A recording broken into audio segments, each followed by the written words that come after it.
30 वर्षे आईने आपल्या 2 मुलांबरोबर अतिशय भयंकर कृत्य केले। नाशिकमधील पंचवटी आडगाव परिसरामध्ये राहणारे अश्विनी निकुम ही आपल्या पती स्वप्नील बरोबर राहत होती। नवऱ्याच्या त्रासामुळे अश्विनीने आपल्या 2 मुलांबरोबर भयंकर कृत्य केले। नेमकं काय घडले हे पाहण्या अगोदर चॅनलवरती नवीन असेल तर सबस्क्राइब आणि फॉलो नक्की करा। अश्विनी आणि स्वप्नील यांना 2 मुले आहेत। 2 वर्षे अगस्त्या आणि 8 वर्षे आराध्या। अश्विनी आणि स्वप्नीलचा 2014 मध्ये प्रेम विवाह झाला होता। अश्विनी आणि स्वप्नील या नवरा बायकोमध्ये जुन्या प्रेम संबंधावरून काही वाद निर्माण झाले। त्यावरती पती स्वप्नील म्हणत होता, तू माझ्या घरातून निघून जा आणि ही कोणाची मुले त्यांना पण घेऊन जा।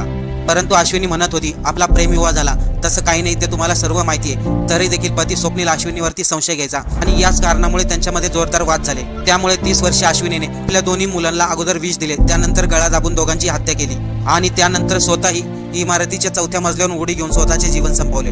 अश्विनीने एक व्हिडिओ रेकॉर्ड केला, त्यामध्ये अश्विनीने सांगितले, पती स्वप्नील, त्याचा भाऊ आणि घरातील सासर मंडळी त्या सर्वांनी तिचा छळ केला